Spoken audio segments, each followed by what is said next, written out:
Ikaw na yan, si Ilong Ranger. O ito, isunod natin si Ilong Ranger.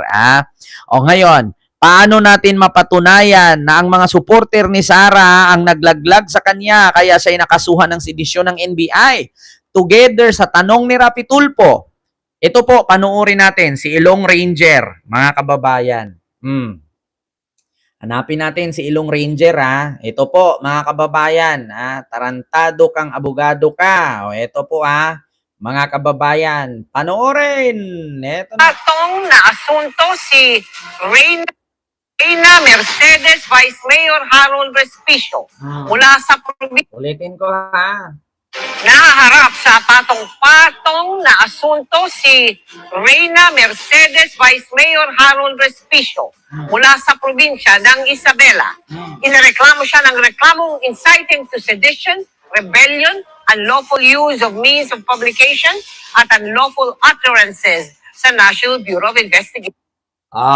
So narinig ninyo, nahaharap sa patong-patong na asunto. Inciting to sedition, rebellion, at kung ano-ano pang kaso. Ito yung mga ebidensya na sinabi ni Attorney Lutok. Diba, ng NBI. At ito rin ang malaking ebidensya na nandito kami sa likod mo, BP Sara. Sumugod na. Sugod na. Puntahan na natin. Harapin na natin. Bumaba ka na, BBM. Adik si BBM. Yan yon. Yan yung rason sa mga katangahan, kabubuhan. Di ba? Continue. Issue ng NBI. Inihain ng mga yan ng Cybercrime Investigation Coordinating Center o CICC laban kay Respicio. Dahil yan sa mga post online at pahayag ni Respicio sa isang pagtitipon na iniengganyo umano ang publiko na magrebelde sa gobyerno. Sabi ng NBI, pwede ring maharap sa disbarment si Respicio na isang abogado. Nakatakdang ipatawag ng NBI si Respicio kaugnay sa mga alegasyon. Sinisika pa ng GMA News na kuna ng pahayag si Respicio. So sabi ko sa inyo, patong-patong na reklamo, patong-patong na kaso. Andito kami, I love you, BP Sara. My baby. My baby daw. Tragis na yan. Ito. Dahil dyan, hanapin natin, mga kababayan. Ito Respicio. Ayan. Awag dito, revolusyon. Revolusyon yun di ba mga kababayan? Revolusyon. Wait lang. Revolusyon. Ayan mga kababayan. Dito tayo kay Respicio, baka sakali. Attorney, pag tinawag na magrevolusyon tayo. Willing ba kayong ibuwis ang inyong buhay para kay VP Sara Duterte? Dahil ako, willing ako ibuwis ang aking buhay. Gusto ko ang marinig ang sagot sa inyo. Handa ba kayo sa isang revolusyon? Handa ba kayong ibuwis ang inyong buhay para kay VP Sara Duterte? Ayan, dahil sa mga handa ba kayong ibuwis ang inyong buhay? Dahil sa mga revolusyon na pinagsisigawan. Ano na nangyari? Ano na, mga kababayan? Ano na? Si Sara nakasuhan ng sedisyon dahil kay Respicio, dahil kay Siles, dahil kay Dado, dahil kay Mike Defensor.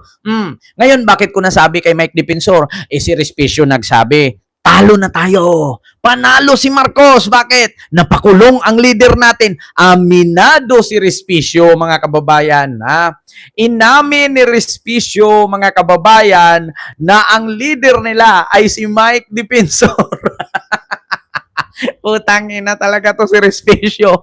Nang dadamay ang putragis. Ito mga kababayan Ito, sa totoo lang, mga kababayan, Respecio. Ito nilaglag. Nilaglag. Ayan, sulat natin. Si Dipensor. Nako po, mga kababayan. Nako, patay ka din na. Sabi niya, talo daw, mga kababayan, natalo daw. Bakit? Kasi nilaglag. Nako, mga kababayan, nilaglag ni Respicio. Ang leader daw nila ay si Dipensor, ay pinakulong, panalo daw si BBM. Nako, patay ka din. Nako, patay si Dipensor. Madagdagan yung kaso nito. Ay, nako, hindi naman ako nagtaka kasi mga DDS nga ni. Ito sabi ni Respicio, ito nako, patay tayo dyan, Respicio. Wait lang mga kababayan. Ito, tanggalin natin. Respicio, leader, si Dipensor. Ayan hanapin natin. Ano po ba ang laban ng mga Pilipino ngayon? Ang laban natin ay laban sa korupsyon. Para ilabas ang buong katotohanan. Para ipakulong ang lahat ng nagkasala. Sa lahat ng ito, panalo ba tayo o talo? Talo po. Dahil nagpapatuloy pa rin ang korupsyon. Ang katotohanan ay pinagtatakpan pa rin. At lahat ng magnanakaw ay malaya pa rin. Kaya tuwang-tuwa si BBM Kasi panalo siya so far. Parang hindi na siya matatanggal sa pwesto niya. Parang mananatili siyang nakaupo hanggang 2028. Gusto niyo ba yan? Diyan pa lang, isa yan sa mga ebidensya na magdiin kay Sara. At eto, ilalaglag niya si Dipensor. Gusto niyo bang hindi na maging presidente si BBM?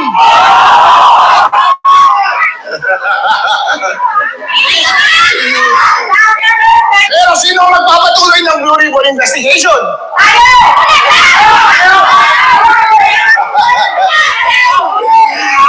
Nakulong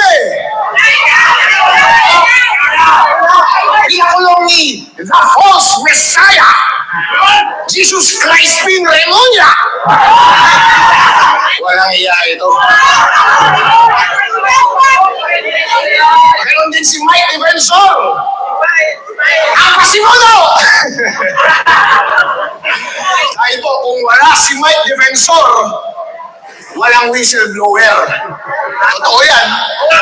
Kapag wala si Mike Defensor, hindi magkakaroon ng tapang ang mga dating bodyguard ni Zaldico para magsalita. Hindi magkakaroon ng tapang si Zaldico na magsalita. At hindi magkakaroon ng tapang si Romualdez na magsalita. At lahat sila hindi magkakaroon ng tapang na ituro si BBM na siyang mastermind ng korupsyon sa Pilipinas! At ang aming nakikinig lamang siya sa kanila ay ang Blue Ribbon Committee ni Senator Marcoleta. If you're having problems. Ano po ba ang laban na Ito pa. dito sa laban na ito? Inamin ko, talo tayo! Bakit? Kasi napakulo yung leader natin! Ngayon, ang dalawang leader natin, si Senator Marcoleta, si Mike Defensor, Putang ina, may nagdag kaso. Tangina mo ka, Respicio. Nilaglag mo yung dalawa. Napakulong daw ang dalawang leader nila, si Marcoleta at si Dipensor. Pasimuno. Ay, putragas na yan. Wa na, respisyo, pinaglalaglag mo na. Nakulong na nga, may dagdag kaso pa. Utang ina, wa na. Mga kababayan, itong mga statement na to, hindi kahit burahin nila ito, kalat na to. Lalo ngayon, nireaksyon na natin, hindi naman ito mabubura kung hindi ko burahin. Utang ina. Alam nyo, sa totoo lang, ngayon ko napagtanto-tanto, ayaw ko maging DDS. Kung si Jam Magno, sabi niya, ayaw niya maging DDS kasi nakakadry. Ako, ayaw ko maging DDS. Bakit? Nakakatanga. Putang ina, sumakit ulo ko. When emotions are high, the intelligence is low. Pero kay Respisyo iba eh. When kayabangan is high, hindi alam ang pinagsasabi. Putang ina, nilaglag si Dipensor at si Marcoleta. Leader daw. Putang ina, nakulong. Wala na. So sa madaling salita, mga kababayan, kapag ka nakulong si Baligod at nakulong ang 18 Marines, ididiin nila si Marcoleta at si Dipensor. Putang ina, wa na, finish na. Putang ina, ang hirap intindihin ang mga DDS. Alam nyo ba, talo tayo, sabay tawanan ang mga tanga, di ba? Ulitin ko, ulitin natin. Dito sa laban na ito, inamin ko, talo tayo! Bakit? Kasi napakulong yung leader natin! Dito sa laban na ito, talo tayo. Bakit? Kasi napakulong yung leader natin. Inamin, nakulong na nga, dinagdagan mo pa kaso. Inamin niya na leader daw. Sino? Sino ba yung leader na yan? Naku, mga kababayan, ito na nga yung sinasabi ko na tigil-tigilan nyo na yan eh. Tigil-tigilan nyo na. Nakakabobo. Ngayon, ang dalawang leader natin, si Senator Marcoleta, si Mike Defensor, nasa kulungan! Putang ina, mga kababayan. Nakulong yon dahil sa kasong plunder sa donation. Ang sabi, walang pangalanan. Nung nagipit si Marcoleta, binigkas ang pangalan ni Dipensor. Damay, kulong. Tapos, meron pa siyang human trafficking case. Kulong. Tapos si Marcoleta, may panibagong, di ba may panibagong warrant yun?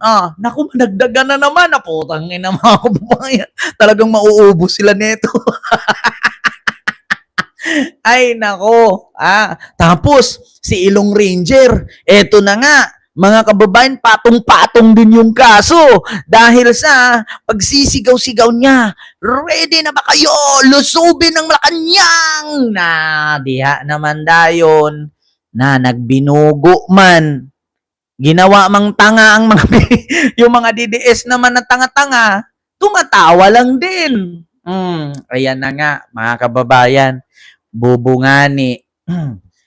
Hay naku, Ma'am Rosalina Orlean, si Harry Roque, hayaan mo yan, mamamatay din yan, di abutan 100 years old. Di natin, ang tanong dito kay Harry Roque, hanggang kailan ba ang pagtatago niya? At hanggang kailan ba manatili siya sa Netherlands? Sa bagay, hindi naman maubusan yan si Harry Roque kasi may sinasahod sa YouTube eh. May sinasahod sa Facebook, may sinasahod sa YouTube. Ang tanong dyan, hanggang kailan ba ang kanyang tinitirhan? Kaya naman ni Roque yan, Diyos ko. May sahod sa YouTube yan, may sahod sa Facebook yan eh.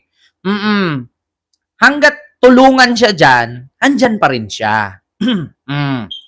Nako, mga kababayan, ayan na nga ang sinasabi ko. Si Mike Defensor at si Marcoleta, nilaglag ni Respisyo na leader daw nila. Nako po, mga kababayan. Tapos, si Respicio, ay may kaso na din. Putragis na yan. Tad-tad sa kaso. Ay, nako, mauubos talaga kayo.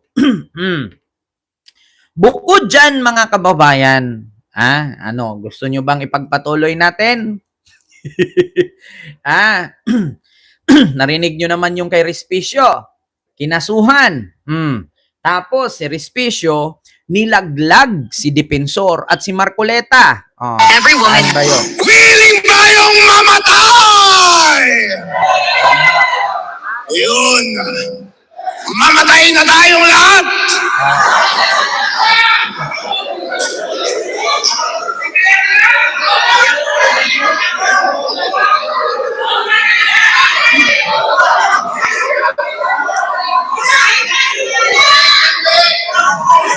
Sino unahin natin? Alright. Krimen yan. Kayo ang dapat kasuhan, hindi ako. Diba? Willing tayong mamatay! Diba? Si BBM daw. Krimen yan. Nandyan pa si Rowena Guanzon. Ayan mga kababayan, ebidensya yan sa mga kaso ni Sarang Sedisyon. Kasi bakit? Aminado sila eh.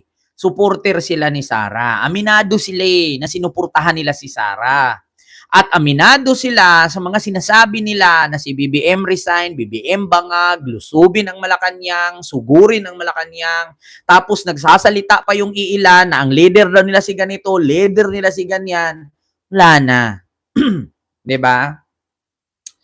Hay nako mga kababayan, pahamak talaga kayo mga DDS, kayo mga hayop kayo. Mga hayop, pahamak. Eto, sunod mga kababayan, ako po, patay tayo diya.